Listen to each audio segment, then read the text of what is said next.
meus pimpolhos, sejam bem-vindos para mais uma aula de História Navegantes. Enenzandos, né, Joyce? Enenzandos. Como é que a gente fala Enem? Enem, ó. Enenzandos, alô, você que está nessa jornada do Enem. Meu muito bom dia. Alô, Canavieira, Francisco Aires 2 e 1. Alô, Pajeú. Alô, Santa Luz. Meu amigo Rian Stil, nos anos 90 e 80, ele tinha um cabelo parecido com os cantores sertanejos de outrora. Os cantores sertanejos têm aquele cabelão grande, né? Era a moda dos cantores sertanejos. Igual os cantores de banda de forró. Você lembra que os cantores de banda de forró também, tudinho tem um cabelo grande, né? O Xande tem um cabelo grande, aqueles cabas do Mastruz com Leite tem um cabelo grande. Aquele outro famoso também, do Calcinha Preta. O Safadão também tem os cabelos grandes, era todo cabelo grande, eram os cabeleiras, viu? De boa na lagoa, né? De boa na lagoa, galerinha. Vamos lá, vamos lá, vamos lá, vamos lá. Vamos lá, vamos pra frente, porque quem ganhou a vida andando pra trás foi o Michael Jackson. Eita, rapaz! Fiz igualzinho, não foi? Idêntico, viu? Vamos lá, galerinha, olha. Uma questãozinha sobre o Brasil colonial. Tio, mas aí não tá Brasil colonial. Tá sim, olha aí, América Portuguesa. América Portuguesa. São dois importantes aspectos econômicos da época que nós éramos colônia de Portugal, que era o açúcar produzido predominantemente na região Nordeste, Zona da Mata e Litoral, e o ouro das Minas, Minas Gerais, região Sudeste. Lembrar que Minas não tem litoral e a produção era realizada principalmente no interior. Estamos aqui na number 1. 2. A sociedade açucareira predominava ser uma sociedade rural e a sociedade das Minas predominava em a população viver onde? Nos centros urbanos. Então nós vamos ter um surto urbano no interior das Minas, Sabará, Vila Rica. Notadamente, a população rural ela é mais isolada, então de uma fazenda para outra havia uma grande distância.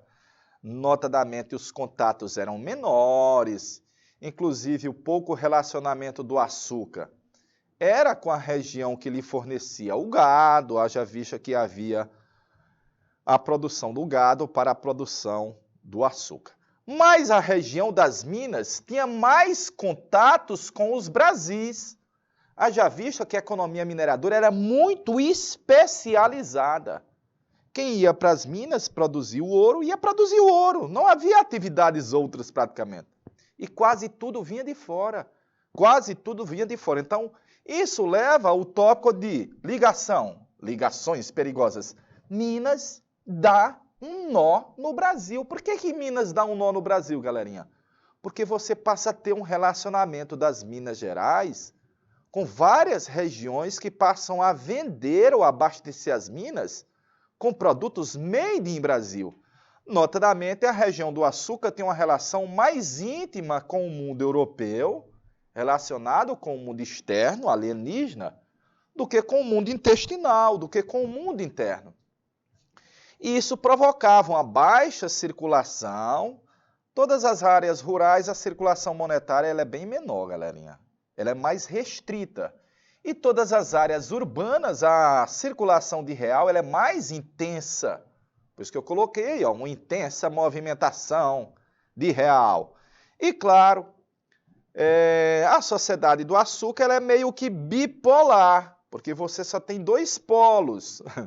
Os dos senhores, ou em torno do senhor, e os escravizados e os explorados. A sociedade das Minas ela é muito mais eclética, heterogênea, diversificada.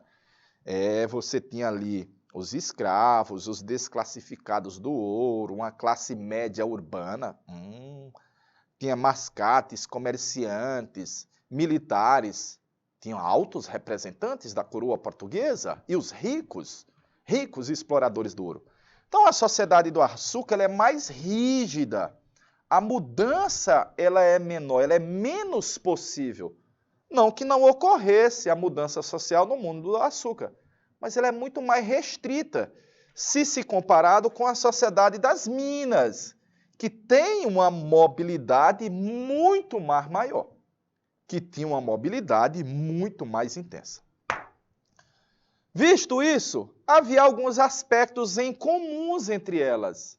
Então, estou colocando aí o mundo do açúcar e o século do ouro das Minas, a imagem remete à sociedade açucareira. As duas são obedientes ao pacto. As duas vivem sob o controle metropolitano, haja vista os impostos.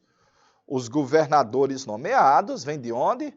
De Lisbona, vêm de Portugal, vem lá dos States, se fosse hoje era dos States, tia Joyce, porque vem de fora, são alienígenas. E as duas sociedades têm em comum as estruturas sociais hierárquicas. E tem uma hierarquia de funções, de importâncias e de privilégios sociais e de reconhecimento também. Notadamente, vai haver uma exclusão social, vai ser mantidos os preconceitos e a base social nas duas é de escravizados. Eu já vou lhe dizer que essas três partes você vai até parte do Império. Quando você vem, por exemplo, lá para a Guerra do Paraguai, que é um século depois desse cenário do ouro, olha, você ainda vai ter lá no Exército Brasileiro as estruturas sociais hierarquizadas. Você vai ter ainda no Exército Brasileiro uma exclusão social e preconceitos. E você tinha no país uma base social marcada pelo escravismo. Então veja que essas estruturas não são características, exclusividade da sociedade do Brasil colonial.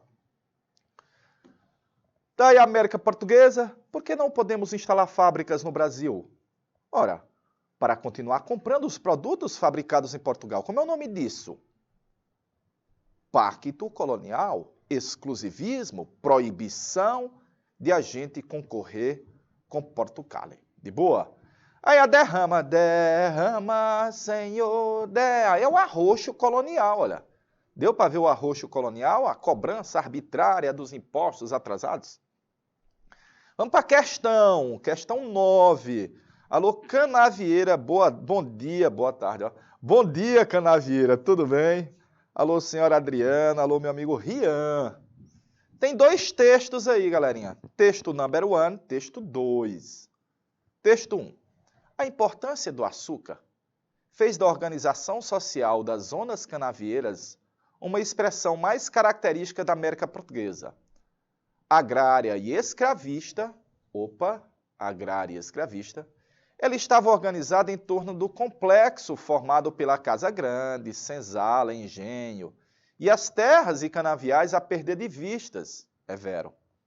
Era uma sociedade aristocrática. A nossa aristocracia não é uma aristocracia de sangue, de títulos, é uma aristocracia de terras, porque ela tem terras, dominada por um grupo de grandes proprietários rurais que agiam e reagiam como uma espécie de nobreza rural. A nossa nobreza não é uma nobreza de títulos, de sangue, que você tinha na Europa com brasão, conde, duque. Não, é uma nobreza que tem terra.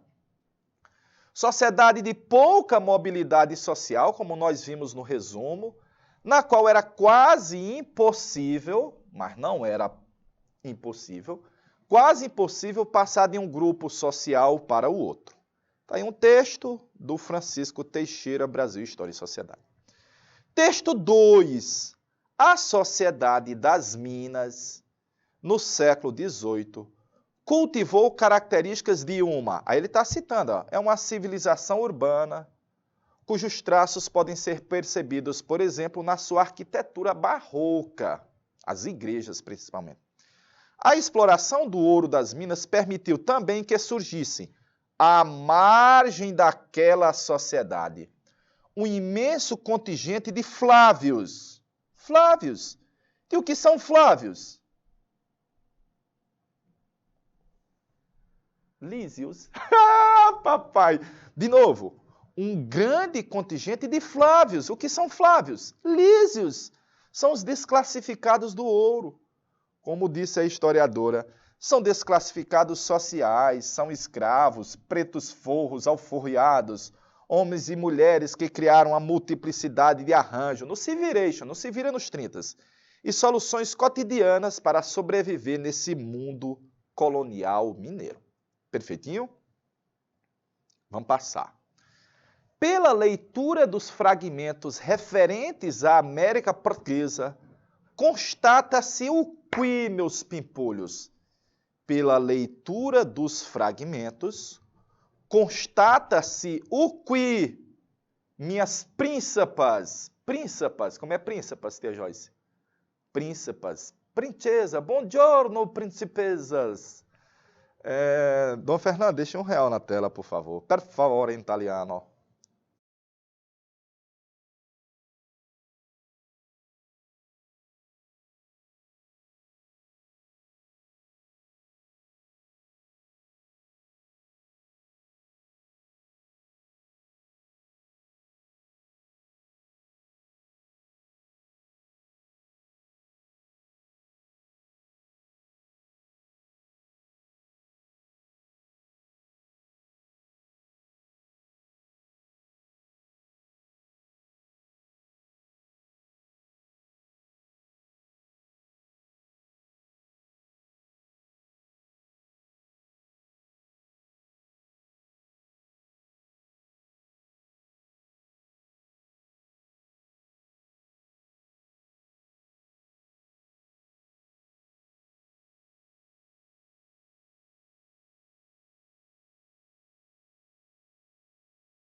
A Creuza deve ser bonita, que fala beleza de Creuza, né?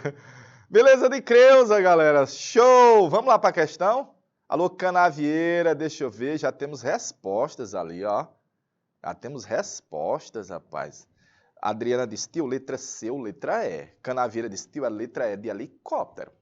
Olhe, pela leitura dos fragmentos, constata-se, pela leitura, ampliou a arrecadação do Estado português? Ampliou. Ocorreu uma ampliação? Ocorreu. Se era só o açúcar e depois passou a ser o ouro, a coroa portuguesa arrecada mais. Mas a leitura dos fragmentos não diz isso. Perfeito? Vai ocorrer a substituição da forma de trabalho compulsório. Trabalho compulsório é trabalho escravo, é trabalho forçado. Ocorreu a substituição? Não. De boa, nós vamos continuar tendo a escravidão. Vai haver a manutenção do desestímulo à produção interna? Não, galerinha. Vai haver um estímulo à produção interna, até porque as minas demandaram. Teve um crescimento populacional sobremaneira, né, na região das minas, no século XVIII, um boom populacional, e evidentemente parte dessa população das minas era alimentada com produtos made in Brasil. Ocorreu a evolução da forma autônoma da economia colonial? Olha, a economia da colônia não era autônoma, haja vista que nós éramos obedientes ao pacto colonial. De novo, nós éramos obedientes ao pacto, mas os textos não tratam disso. Tio, mas eu lembro que a economia das minas vai ser uma economia mais próspera, mais autônoma.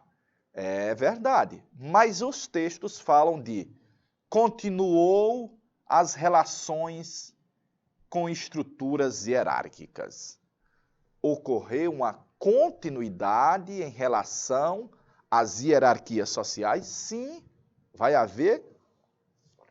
Mais uma vez, não apenas aí, porque você vai ter até um pouco depois.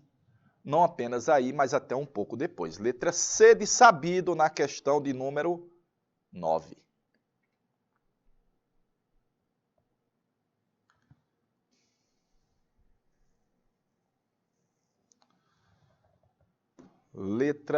Questão 10, sobre a temática do escravo.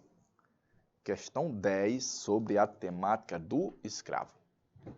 No anúncio publicado na segunda metade do século XIX, qual a estratégia de resistência escrava apresentada? Tem aqui o anúncio, que você tem que fazer a leitura para ter uma base para poder fazer a resposta da questão. Cuidado que o Enem, quando coloca uma fonte, ela não está lá de grátis. Ela não está lá 0800, ela tem uma importância. Você tem que fazer a leitura dela. Então, vamos fazer a leitura, galerinha. Escravo fugido. No dia 8 de outubro do ano próximo passado, fugiu da fazenda Bom Retiro, de propriedade do Dr. Francisco. O escravo José, ele é pardo claro, 22 anos, tem uma estatura regular, cheio de corpo, falta um dente na frente do lado superior, tem os cabelos avermelhados, uma orelha roxa, fala macia e andar vagaroso. Até aí ele só deu características do escravo. Ele intitula-se Preto Forro, ele intitula-se Alforriado. E quando fugiu a primeira vez, ele foi contratado como um trabalhador, um camarada, em uma fazenda em Capivari, como se fosse um preto forro, um camarada. Quem o aprender e entregar ao Senhor no amparo, ou recolher a cadeia em qualquer parte, será bem gratificado. E protesta-se com todo o rigor da lei contra quem acoutar esse escravo fugido. É o que diz o texto. Qual a estratégia de resistência escrava foi apresentada? Qual a estratégia de resistência escrava apresentada, meus pimpolhos? Letra E. Constituiu uma economia de subsistência? Não, porque ele foi trabalhar em uma fazenda, e fazenda não é economia de subsistência. Letra D. Vai haver a regularização das funções remuneradas? Não, galerinha. Regularização das funções remuneradas só na era Vargas. Só com os direitos trabalhistas. Demorou sobremaneira. Vai haver uma suavização da aplicação da pena? Não, olha. Todo o rigor da lei contra quem acoutar. Vai haver a fundação de territórios quilombolas? Não, porque ele não disse que o negro fugiu para um quilombo. Ele fugiu para uma fazenda. E lá na fazenda foram criadas novas relações de trabalho. Que novas relações de trabalho? Como se ele fosse um preto forro e contratado como um trabalhador livre. Criou novas relações de trabalho. Letra A, questão do Enem do ano passado, meus pimpolhos. Questão do Enem do ano passado. Meus príncipes, minhas príncipas. Vamos para frente, vamos para a próxima. Texto 1 e texto 2. Nosso primeiro projeto de Constituição foi elaborado em 23 por uma Assembleia Constituinte. Veja que é um projeto de Constituição. Por uma Assembleia Constituinte de 23. Esse projeto foi apelidado popularmente de Constituição da Mandioca. É só um projeto, ele não saiu do papel. Por que foi chamado de Constituição da Mandioca? Porque um dos seus mais peculiares aspectos era que o voto estaria restrito apenas àqueles que tivessem certo nível de renda, que por sua vez era medida em, pasme, quantidade de farinha de mandioca. Pasmem, quantidade de farinha de mandioca. Quem tivesse menos de 150 alqueires de plantação de mandioca não teria direito ao voto. Então aí a renda tinha que vir da terra. A renda tinha que vir da terra, proporcionalmente àquele que tivesse pelo menos 150 alqueires de mandioca. É o chamado projeto da Constituição da Mandioca. Texto 2. A primeira Constituição brasileira proibia o voto de mulheres, de escravos, de criados e qualquer pessoa que possuísse renda anual inferior a 100 mil réis. Oh, derrota! E qualquer indivíduo que possuísse uma renda anual inferior a 100 mil réis. O autor Laurentino Gomes, em seu livro 1808, realiza a conversão aproximadamente dessa quantia para o real e estabeleceu que 100 mil réis equivaleria mais ou menos a uns 12.300 reais. Anual, lembra disso? Anual. Só que a maioria da população brasileira era escrava, lembra disso? Era escravizados. Da comparação do texto 1 e 2, o anteprojeto da Constituição da Mandioca e a Carta Magna de 28, conclui-se que em ambas... Conclui-se que em ambas...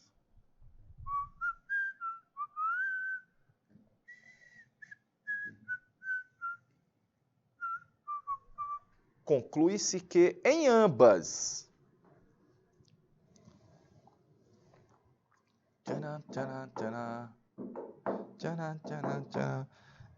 Dom Fernando, deixa R$1 aí na tela, por favor.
Letra D de danadinho.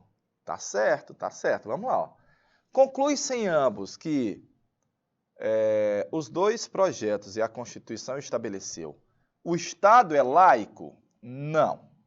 Não estabelecia a laicidade do Estado. Promove a exclusão social dos escravizados? Sim. Havia a exclusão social dos escravizados? Sim. Olha aí, ó. Tchan, tchan, tchan. Mas principalmente, olha, os dois textos estão falando que o caráter para poder ter direito ao voto é censitário e excludente. E eu promove a exclusão política dos escravizados. Socialmente já o eram. Empreende um modelo liberal parlamentar? Não. Nós éramos uma monarquia, mas não era parlamentarista, só com Dom Pedro II no parlamentarismo às avessas. Havia liberdade de imprensa e de opinião, os projetos falavam disso. Mas aí, olha, há um predomínio do caráter censitário, com direito ao voto, e excludente. Não é uma exclusão social que já o havia, é uma exclusão também política dos escravizados, letra D de danadinho. Analisar charge, revolta da chibata, olha aí, Revolta da Chibata. Aqui você tem um oficial, você sabe pela vestimenta, e aqui você tem um marujo, um marinheiro. O oficial é branco e o marinheiro era negro. Essa charge do Storni. A charge do cartunista Storni remete à chamada Revolta da Chibata, ocorrida na Marinha de Guerra do Brasil, no Rio de Janeiro, em 1910. Foi 6 anos depois da Revolta da Vacina. A charge de Storni propõe a seguinte leitura da revolta. A seguinte leitura da revolta. Galerinha, bora lá, galera. Dom Fernando, deixa R$1 na tela para ver se os meninos mandam a resposta.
Ok. Já temos respostas. Já temos Canavieira participando ativamente. Parabéns para a galera de Canavieira, de Lesbão. Galerinha participando ativamente. A charge propõe a seguinte leitura. Patentes equivalentes? Não. Ordenação complexa? Não. Estrutura igualitária? Não, notadamente não. Escala democrática? Não. Mas há uma hierarquia invertida? Sim, há uma hierarquia invertida. Notadamente, aqui é um oficial. E lá em cima, Mar Maior, é um marinheiro, é um marujo. Aí, quem está batendo continência é o oficial. Eita, rapaz, foi a chamada revolta contra a chibata. Letra B de bom aluno na questão de número 12, 12. Olha o poder moderador. Do poder moderador. O poder moderador, aí a Constituição, já vou dizer para você, que é a Constituição de 1824. É a Constituição do Império, galerinha. O poder moderador é a chave de toda organização política e é delegado privativamente ao chefinho gostoso, o imperador, chefe supremo da nação, o seu primeiro representante, para que incessantemente vele sobre a manutenção da independência, do equilíbrio e harmonia dos outros poderes. No piauiês, o poder moderador estava acima do executivo, do legislativo e do judiciário. Dizia que é para fazer o equilíbrio e a harmonia dos outros poderes. A pessoa do imperador, no artigo 99, é inviolável e sagrada. Ele não está sujeito a responsabilidade alguma. Ah, papai! Ele não está sujeito a responsabilidade nenhuma, segundo o texto. Os seus títulos são Imperador Constitucional e Defensor Perpétuo do Brasil. E deve ter o tratamento de Sua Majestade, o Sabiá. A Majestade, o Sabiá. Tô indo agora pro lugar todinho meu. Quero uma em minha volta, sintonia de pardais, contando para a Majestade o Sabiá. A Majestade o Sabiá. A Majestade aqui é o imperador, velho. O imperador era Majestade. Está aí o texto da Constituição de 1824. A Constituição do Império do Brasil, outorgada por Pedro I em março de 24, apresentava aspectos de um mundo em transição do antigo regime para os aspectos liberais, filhos do iluminismo, né? Um aspecto originário do antigo regime pode ser exemplificar em quê? É questão difícil, velho. Ele quer que você identifique um aspecto da nossa Constituição que vinha do antigo regime. E no Poder Moderador, no artigo 98 e 99, foi exemplificado.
O Sabiá é um rei, encanto, né?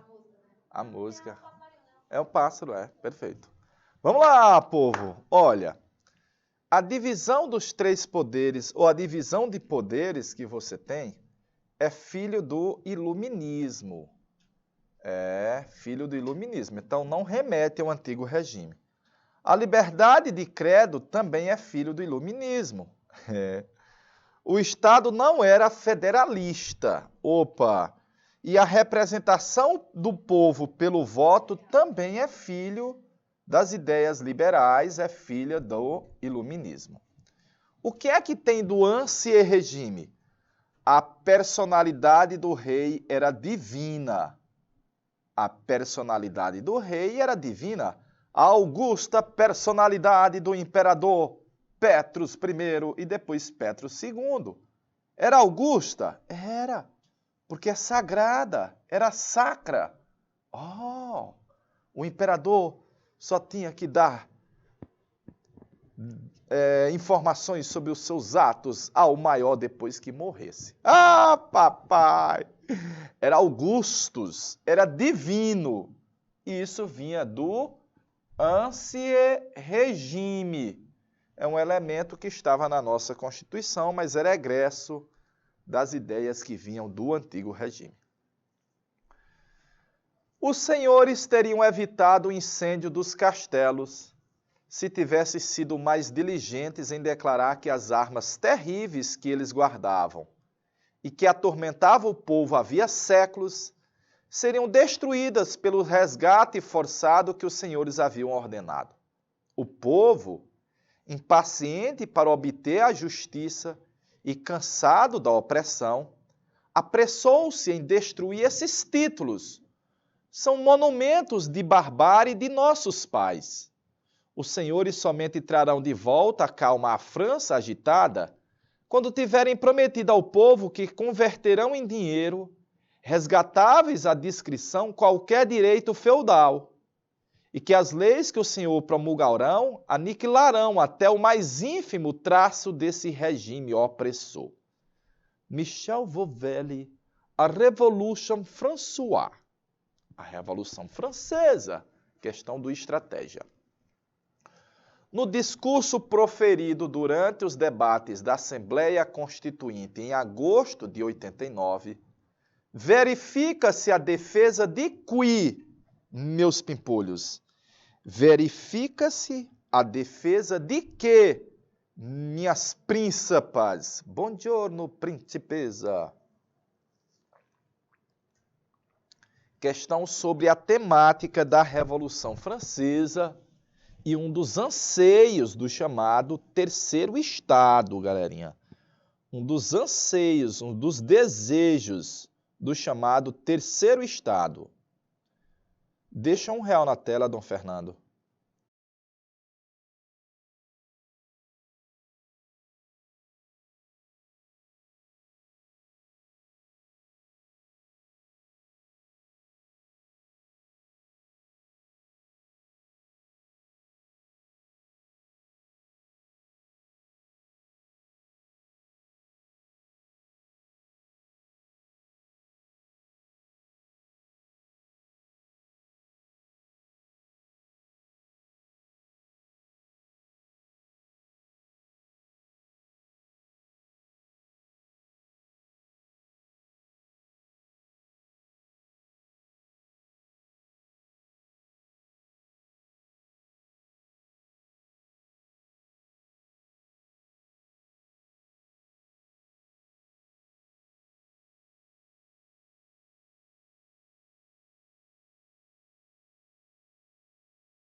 Vamos para frente, povo. Então, esse discurso verifica-se a defesa de eliminar a desigualdade econômica? Não exatamente. Tributar definitivamente o corpo dos cidadãos, eles já eram tributados. Conter a violência direcionada à elite? Não exatamente. Garantir os direitos a todos os habitantes?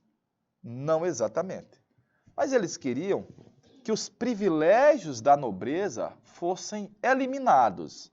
É um dos elementos que a gente tem da Revolução Francesa, eram os privilégios sociais, de cobrar impostos, de não pagar impostos, que era a nobreza, lembra? A nobreza e o clero eram isentos, e eles podiam cobrar impostos dos outros, e os abusos que vinham desde a Idade Média, haja vista que eram cobrados a talha, a corvéia, as banalidades.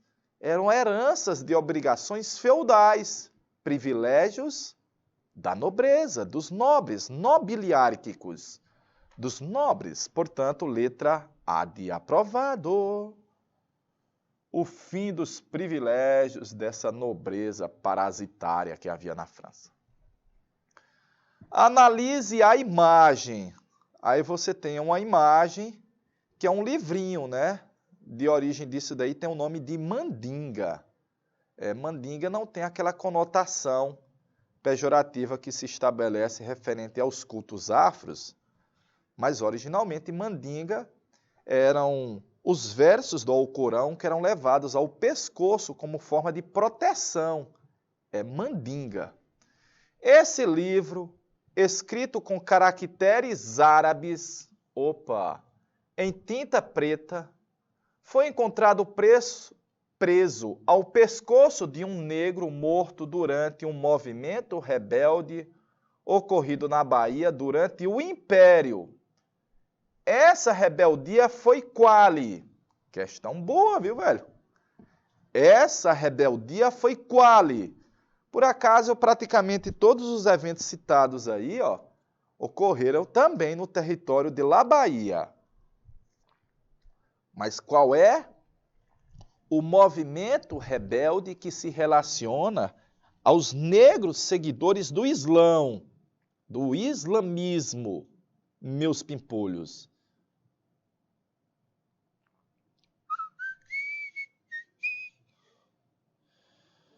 Deixa aí na tela um real, Fernando, para ver se os meninos mandam resposta.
Ismael Veloso já respondeu ali na lata.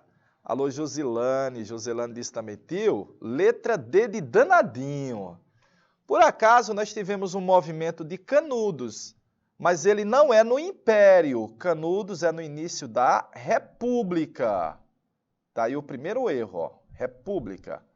O cangaço também, apesar de ter tido no Império, mas ele é predominante na República. A conjura baiana foi em 1798. Ali nós ainda éramos colônia. A Guerra dos Sabinos foi em 1837 a 38, mas o movimento aí é a chamada Revolta dos Malês. Galerinha, foi bem ribinha. Corretíssimo, é a Revolta dos Malês. Malê era a denominação dada aos árabes, aos negros seguidores do Islã, aos negros que seguiam a religião maometana, o islamismo, que acreditavam em Allah. Letra D de danadinho na questão 15, mano. Olha a temática agora sobre a abolição. Abolição, abolição. No carnaval do poeta, quem sabe a multidão, quem faz essa praça repleta, navio negreiro já era, agora quem manda é a galera dessa cidade e nação. Cidadão, navio negreiro já era, agora quem manda a galera dessa cidade e nação. É a temática sobre a abolição, que é uma das temáticas recorrentes no Enem. Eu vou começar dizendo quem não queria ou por que havia certas, vamos dizer assim, ogerizas à escravidão. Primeiro, a mentalidade da época, que achava que se tivesse escravos, tinha status, era um nariz arrebitado, uma mentalidade aristocrática, escravista. Ter escravo era sinônimo de trabalho e de status social. 2. Uma ideia corrente, essa era a corrente, que achavam que se abolisse a escravidão, a economia do país iria entrar em bancarrota. A economia tupiniquim iria à ruína, à decadência por completo. A abolição vai mostrar que não vai haver isso. O tráfico negreiro era um negócio extremamente lucrativo. Então, enquanto nós tivéssemos o tráfico, nós vamos manter a escravidão. Enquanto tiver o abastecimento do território com mão de obra vinda do continente africano, vai haver a escravidão. E o tráfico só foi eliminado com a Lei Eusébio de Queiroz, em 1850. E, claro, a nossa bancada ruralista e escravista era muito forte no parlamento. Então, essa força da bancada fez com que a temática da abolição fosse protelada, jogada para frente, viu? Protelada. E, por último, o governo imperial foi fazendo a abolição de forma lenta, gradual e segura, de forma vagarosa. Até porque sabia-se que se fizesse a abolição de forma instantânea, o governo perderia a sua base de apoio, que vai ser a elite escravocrata. Então, são alguns dos fatores contribuintes a não haver a abolição da escravidão na forma como se pretendia. Mesmo assim, nós vamos ter um caminho para a abolição. Mesmo assim, nós vamos ter outros grupos. Primeiro eu botei que havia uma pressão alienígena. Olha aí a pressão alienígena. Olha os Estados Unidos que aboliram a escravidão depois de uma guerra civil. Havia o temor aqui de que se a sucedesse nessa terra tupiniquim. E Cuba fez a abolição 2 anos antes do Brasil. Então só havia nozes que mantinham o regime servil oficialmente. E lembre-se que o Brasil queria mostrar lá na Europa que era um país civilizado. Que éramos civilizados. Então, nós vamos ter aqui uma pressão intestinal mar maior. Essa pressão externa, ó, você se desvia. Mas a pressão interna com o movimento abolicionista, essa daí o governo não pode fazer vistas grossas. Essa não é invisibilizada. E o movimento abolicionista, olha, classe média urbana, advogados, artistas, Chiquinha Gonzaga, maestrina, republicana, abolicionista, jornais, intelectuais, olha aí o poeta dos escravos, olha, meu amigo Castro Alves, o poeta dos escravos, navio negreiro. Clubes abolicionistas, jornais, jornalistas, e depois os militares que disseram, ei, brother, quando iam chamar os militares do exército para ir à procura de negros fujões, ora, nós não somos capitão do mato, para ir atrás de negro fugitivo. Nossa função é proteger e guarnecer as fronteiras. Então, o movimento abolicionista cresceu sobremaneira no país. Olha aí alguns elementos. Grande matinê em homenagem ao centro abolicionista, que queremos arrecadar fundos para pagar pela alforria de escravizados. Deixa eu passar mais.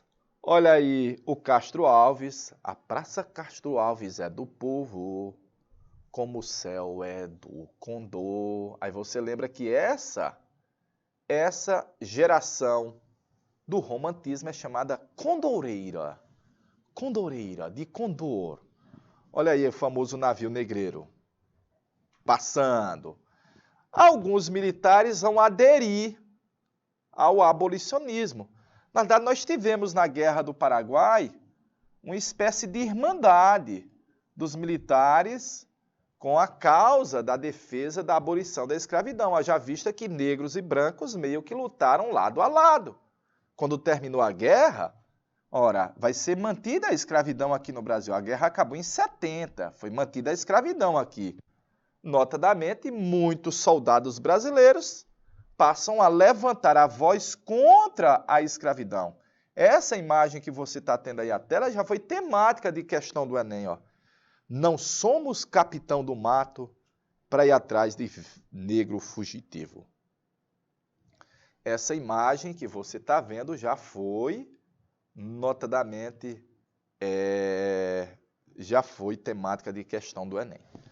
E, claro, não deve se deixar de lado, deve colocar bem no miinho, o crédito às várias formas de resistência dos negros. As fugas para os quilombos, para as fazendas, para as cidades, a manutenção da cultura afro, a identidade africana, a capoeira, que você deve lembrar que a brincadeira de Angola vai ser feito um adaptation aqui no Brasil, as várias revoltas, e aumentaram as revoltas aí nesse final do século XIX, a compra da alforria, da liberdade. Lá no Ceará, um exemplo dessas formas de resistência, o chamado Chico da Matilde, o jangadeiro, o dragão do mar, o José Francisco do Nascimento fez uma espécie de greve e disse: nós não vamos transportar escravos nas nossas jangadas, porque nós nunca mais vamos ver nossos irmãos de cor. Ora, o Ceará foi dos primeiros a abolir a escravidão antes da Lei Áurea. Olha aí, ó. 4 anos antes da Lei Áurea já foi feita uma lei no Ceará abolindo a escravidão. Aí a resistência dos negros, eu estou colocando a capoeira, ou dança da guerra e do Rugendas, e numa imagem atual. Aí os cultos afros passaram a ser hostilizados também ainda na República. E, finalmente, a legislação que veio fazendo de forma lenta, gradual e segura. Tilma, essa frase é do Geisel, mas a gente pode usar aí para o processo da abolição, haja vista que o Estado vai fazer de forma muito lenta, gradual, devagarzinho e segura. A lei do ventre livre liberta os nascituros, os filhos de escravos nascidos a partir da vigência daquela lei. A lei dos sexagenários, então, a do ventre livre são os recém-nascidos, a dos sexagenários dos aposentados. Mais ou menos isso, viu?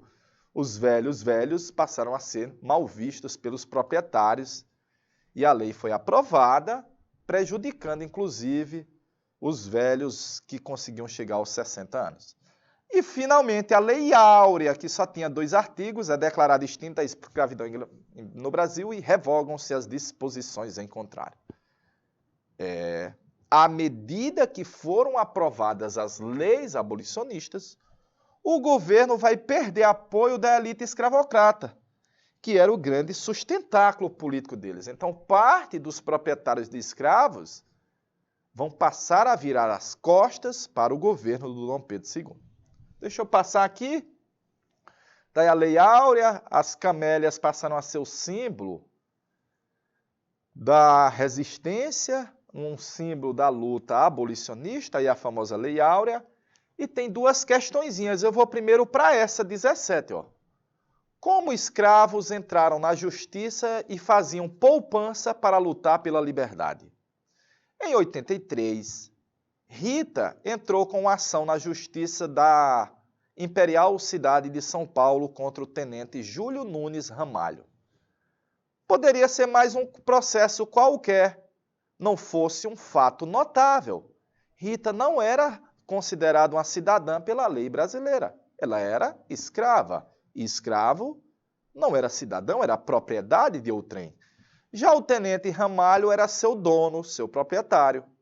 O objeto do caso era de interesse de Rita de comprar sua liberdade. Olha aí, ó.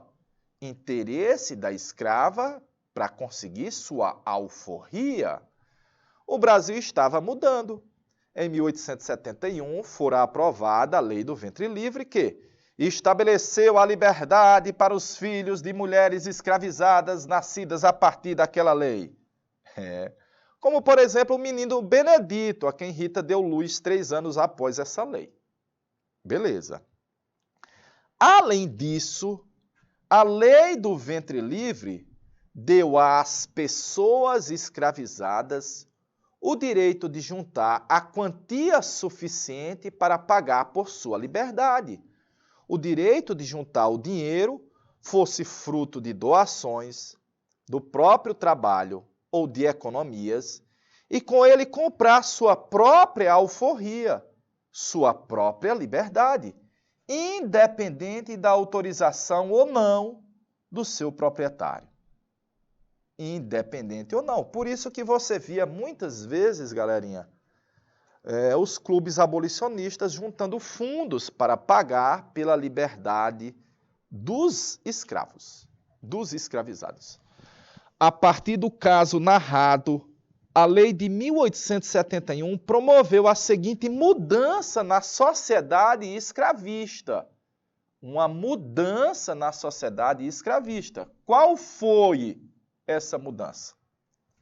Qual fora a mudança? Reduziu a interferência do Estado? Não, porque depois dessa ainda teve a lei dos sexagenários e a lei Eusébio de Queiroz, falso. E a lei Áurea, falso. Ocorreu a limitação da autoridade do Senhor? Sim, haja vista que o Senhor não pode impedir agora de o seu escravo se tornar liberto, livre, alforriado. Não ocorreu a fragmentação do movimento abolicionista, pelo contrário, ocorreu foi o fortalecimento do movimento abolicionista, nem a desmobilização da comunidade quilombola, e não vai haver estímulo dos proprietários à alforria dos escravos, certamente não. Portanto, letra B de bom aluno, B de bonitinha, viu? Essa música que eu estava cantando era do Gilberto Gil. Tá aí que eu não sabia, viu? Eu não sabia. O nome é Cidadão. Abolição, abolição, no carnaval do poeta, quem sabe a multidão, quem sabe essa praça repleta. Beleza, galerinha? Estou encerrando aqui, desejando a todos que façam a prova do Enem. Claro, a nossa ideia é que você tenha conhecimento, mas no dia você precisa estar em paz. A prova é muita questão também de concentração, de você estar naquele dia bom, tem um dia bom para a gente fazer a prova. Não é só o conhecimento, é também a questão de você estar capacitado para fazer a prova com propriedade, e eu sei que você vai o ter, então nós vamos depois brincar. Alô, alô, papai, alô, mamãe, põe a vitrola para tocar, pode matar o bode que eu passei no vestibular. Valeu, povo! Até a próxima semana, um cheiro, até o próximo encontro.